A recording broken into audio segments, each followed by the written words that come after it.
monsieur Ibrahima Fall ñu ngi lay nuyu. El Hadj ñu ngi lay nuyu ñoo lay fay. ñu bàyyi la nga nuyoog waa ND-Actu ak waa Ndande yëpp. waaw asalaamaaleykum waa Ndande waa actualité ndandoise maa ngi leen nuyu yéen ñëpp di leen ziar di leen jégalu ci déplacement bi di pare pour tontu seen question yëpp daal. d' accord tey monsieur Fall ñu ñëwoon seet si la pour waxtaanee ay yaakaar naa dossiers yoo xam si dossiers yu bëri coow la actuellement fi nga xam si fii mooy si diwaanu Ndande bokk na si terrain bu Ndande bi ñu dégg ni am na décision yoo xam si maire bu Ndande bi jël na ko jamono ji ñu toll pour defaraat stade municipal bi nga xam si moom la bëgg a defaral la jeunesse décision yooyu nga xam si jël na ko est ce que am nga ci ak moom naka wala naka nga ko gisee. waaw donc comme ni nga ko waxee man je suis conseiller municipal. Donc obligation la am pour rendre compte yàgg naa la ko wax moo tax bi ma déggee coow li mu bari nga sollicité ma vraiment dama d'accord pour jàkkaarloo ak yow wax ak askan bi parce que bu ñu lay fal aussi faluñu la pour nga toog loo am dencal ko sa bopp. Donc stade municipal bi effectivement coow li bari na dañu convoqué réunion le 1er janvier 2019 ñu convoqué réunion au conseil municipal. réunion bi ñu convoqué ordre du jour bi bokk ci délibération du stade fekk rumeur yi ñu doon daw mais nag lu officiel wul man mënu ko ma cee wax.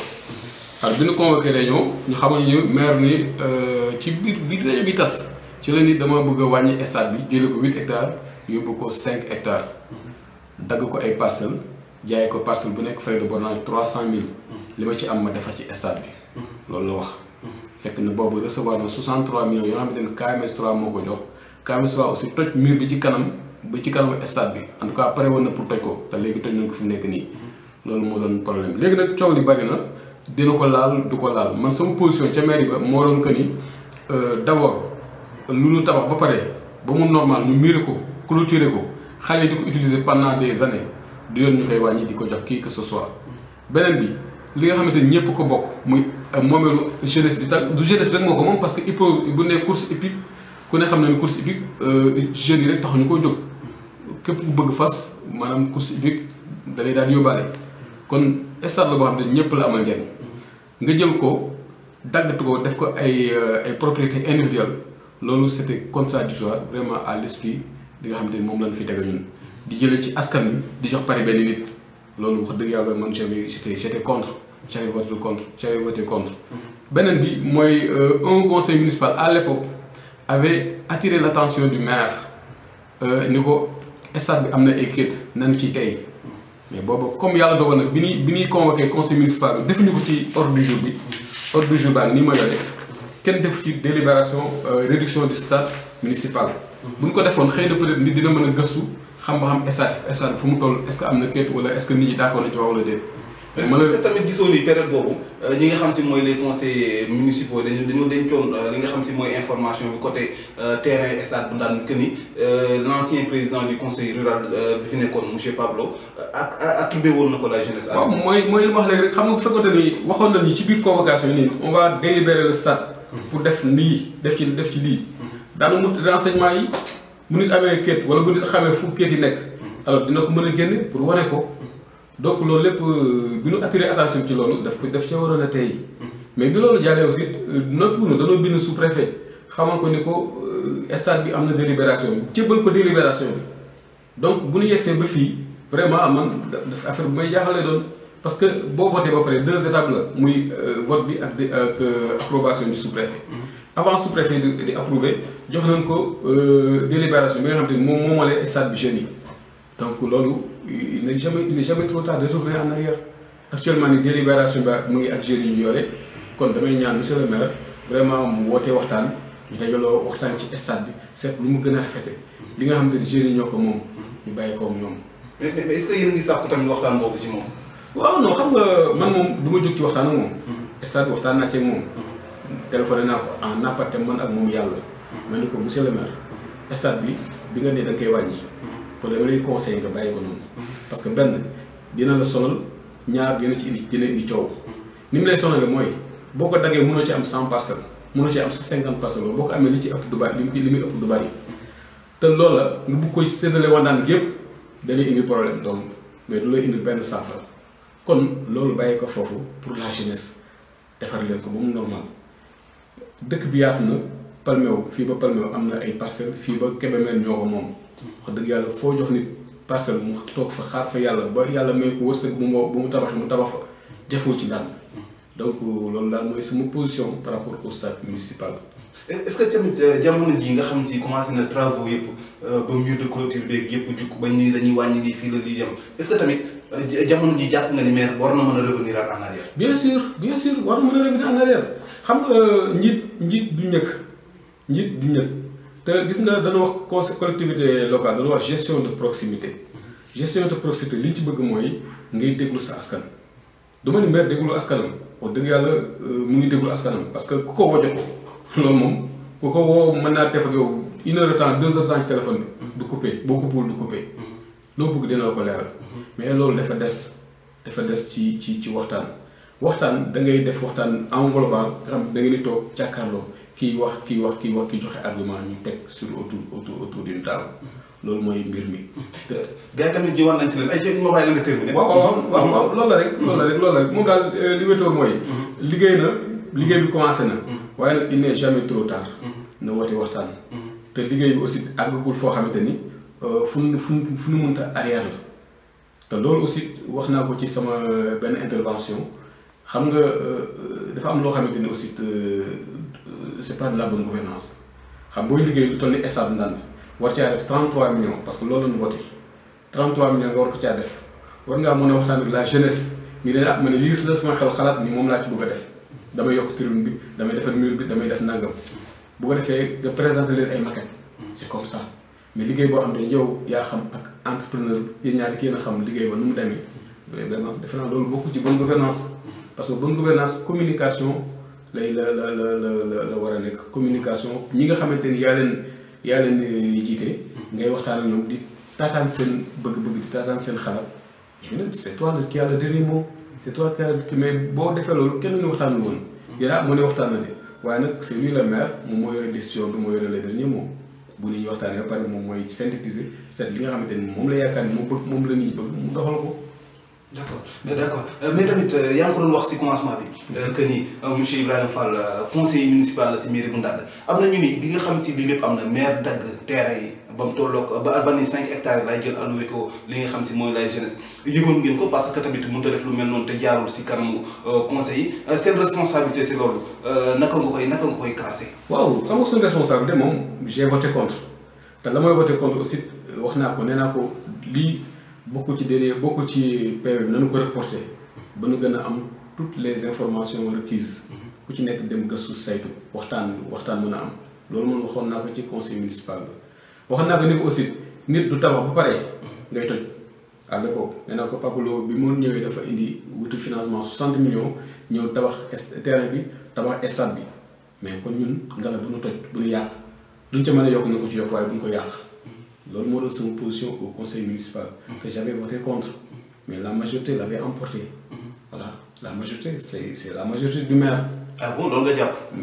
mais ay conseils ñoo ko votal mais yeneen conseils yëpp ils ont voté ñi ko fekkee. en tout cas nekk conseil opposition ñëpp ils ont voté contre ça. est-ce que tamit mënoo gis que ni majorité bi yeneen conseils yi nga xam si ñoom ñoo voté ngir maire alloué 5 hectares yi defaraat li nga xam si stade bi ba mu normal alloué jox ko la jeunesse est-ce que tamit. doo nungoo seen gis-gis que ni lu baax la pour sport Ndande mën a am sax au moins benn changement. waaw non xam nga gestion maanaam collectivité locale noonu lay doxee c'est-à-dire conseil municipal bi. bu voté benn mbir. ba mu jàll. kenn mënul ci dara.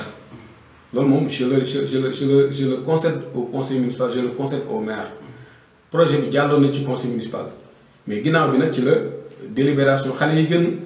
te délibération ci kaw délibération mënut a am laata ñu doon def délibération dañu waroon def désaffectation comme léegi délibération génn na mais borom kër gi ñëw na borom kër gi kañ sooy bu ñëwee doo mën a toj këram di defar quoi que ce soit c'est-à-dire bu doon nit ak nit nga ñëw gis ni fii kat kenn moom ko wala fii kat ab àll nga ñëw di tabax borom kër gi ñëw ni laa fii de maa ko moom samay kër ngi nii mais loolu li nga war a def mooy takk say bagage bàyyi xam ne lii am na borom wala nga waxtaan ak borom kër gi ba jubóo ak moom. fii nag borom kër gi mooy jeunesse de Ndande ñoo mën a attribuer le stade municipal loolu la yàlla dogal kon bi loolu génnee bi loolu feeñee après donte c'est après le vote du conseil municipal ba loolu feeñee dañu war a dellusiwaat ginnaaw xamal ni que changement am na parce que lii génn na loolu mooy. fu feeñee c'était pas tardivement bi muy génn amul woon retard. non c'était pas tardivement parce que xam nga ñun ñoo ngi voté le premier juillet la ñu voté. man maa ngi bind sous-préfet le 3 juillet. le 3 juillet boo ko bindee wax naa ko ci mu ngi nii le stade objet de la délibération a été attribué à la jeunesse de Ndande par délibération du précédent conseil municipal sous la présence de Pape Lo PCR d'alors. donc loolu bind naa ko ci sama lettre bi ma mu ngi sous-préfet daf cee def accusé de réception mu ngi nii. effectivement ak numéro courrier bi yëpp tout. donc ñun dañu war a def nañ ko. alerté nañu dem nañu sous-préfet waxtaan nañu moom ni ko kët lii am na délibération baa ngi jox na ko ci loxoom donc bu lii amee man vraiment lu regrettable la mais Ndande waroon na mën a bañ a agsi fii parce que dépasse nit ñi dépassé nañu kuréel yu mel ni yoo xamante ni c'est des kuréel inutile.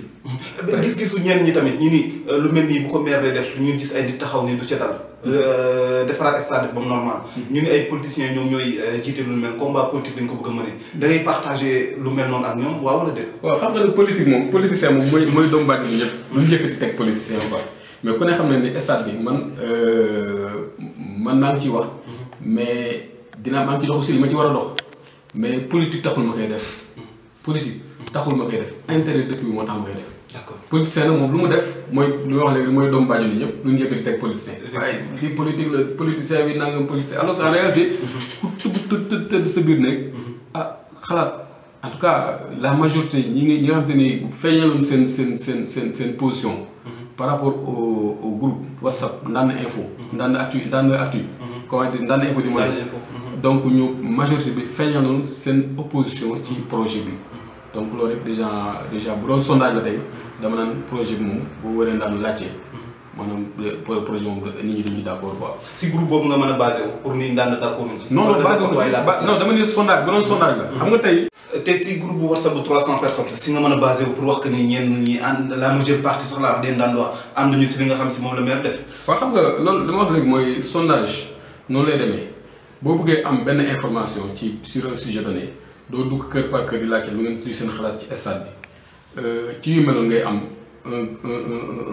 un lopin de tant de personnes 300 personnes yooyu yi nga xamante ni bokkuñu gis-gis xëy na ku ci nekk da nga am foo jaaree ku ci nekk da nga am gis-gis bu am nga dajale leen ñu bokk dans un groupe WhatsApp débat bi posé wu foofu man mi posé moo fa débat ba mais ba fa débat posé wax naa sama xalaat bi débat bi posé wu foofu mais la majorité danoo wax ni d'accord ci ànduñu ci tey boo continué woon dem ci yeneen groupe nga posé le débat aussi xëy na peut-être pas boo mën a génn groupe yi am na groupe yoo xam ne vraiment c'est des groupes c'est des groupes voilà donc doy na war daal mais en réalité wax dëgg yàlla boo defee un sondage auprès de la jeunesse auprès de la population en tout cas je suis sûr que la majorité te dira vraiment nañ fi bàyyi stade na mu mel.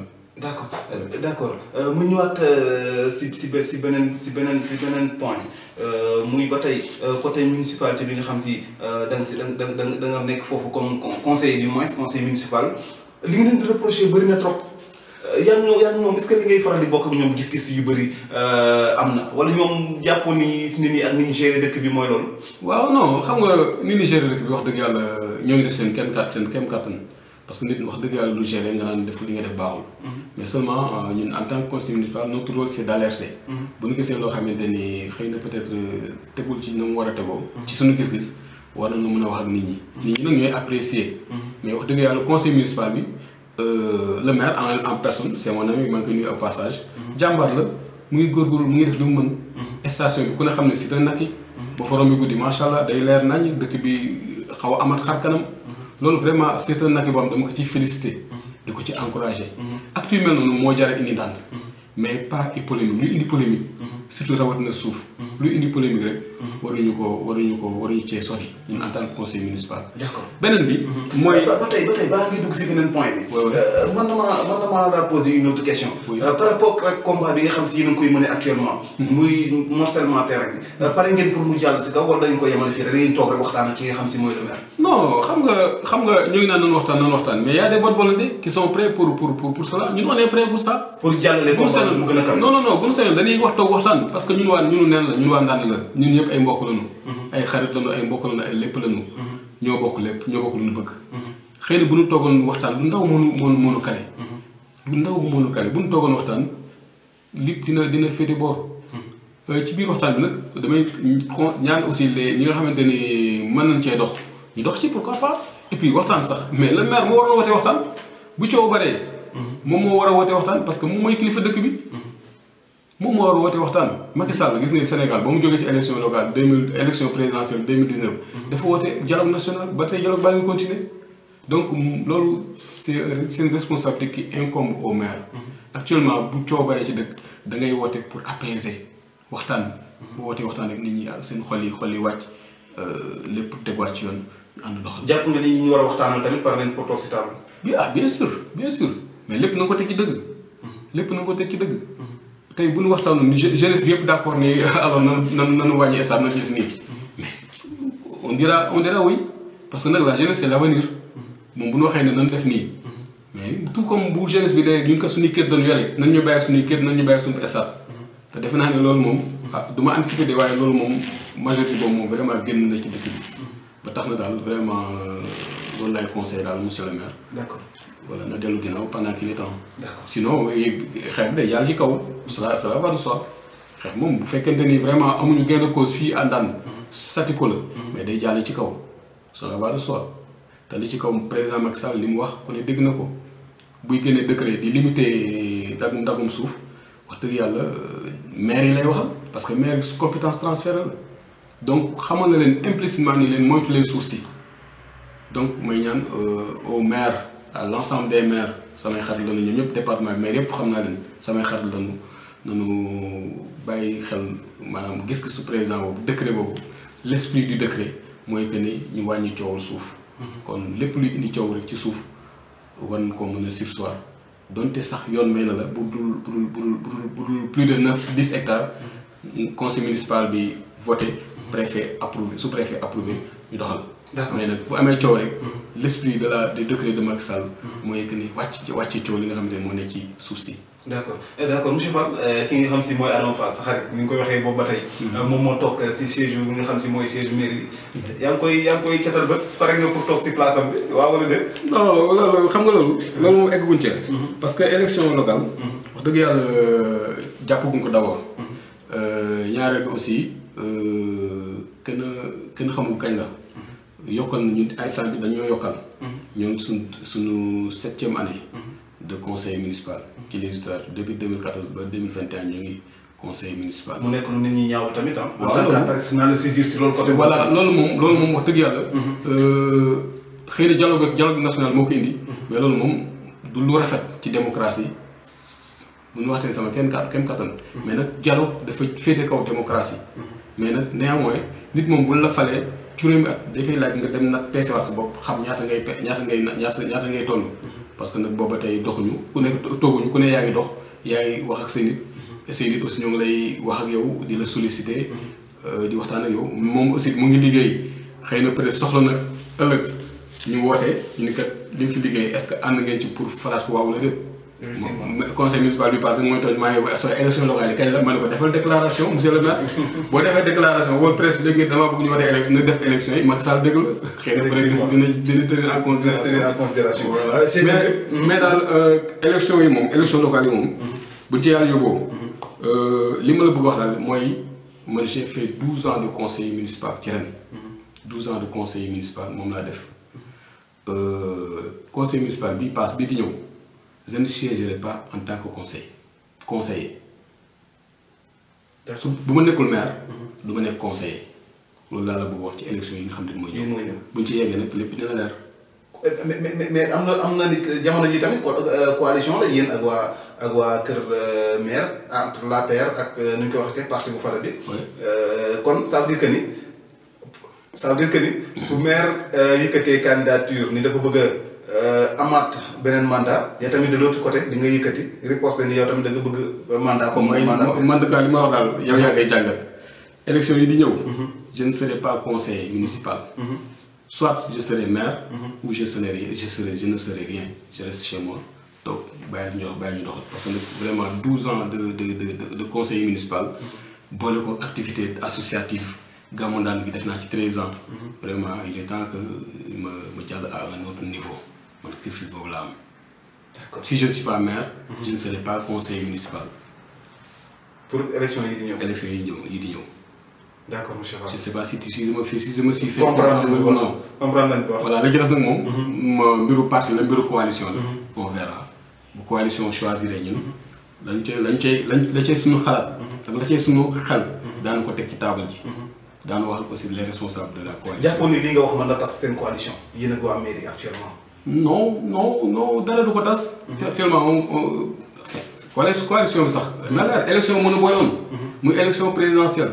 élection présidentielle mais yéen non yéenay ba tey yéenay travaillé non. non. bu jëlee ku mel ni Diagne Fada jox ko Sonacos. waaw mais kon ça veut dire que ñoom ñaar seen diggante na maire tax na te ku ne xam nga diggante maire Adama Fall ak ki nga xam si mooy Fada. waaw xam nga problème bi moom nekkul foofu. Fada mu ngi liggéey ak président Macky Sall. mais Fada fi yore parti président Macky Sall yore parti boo ni moon Fada seeyal na parti président Macky Sall. alors dama naan la gongo boo seetloo élection locale yi passé parti socialiste ak APR ñoo àndoon. est-ce que àndoon nañ ci élection locale yi. élection locale c'est local Macky Sall du ci wax yoonam nekku ci.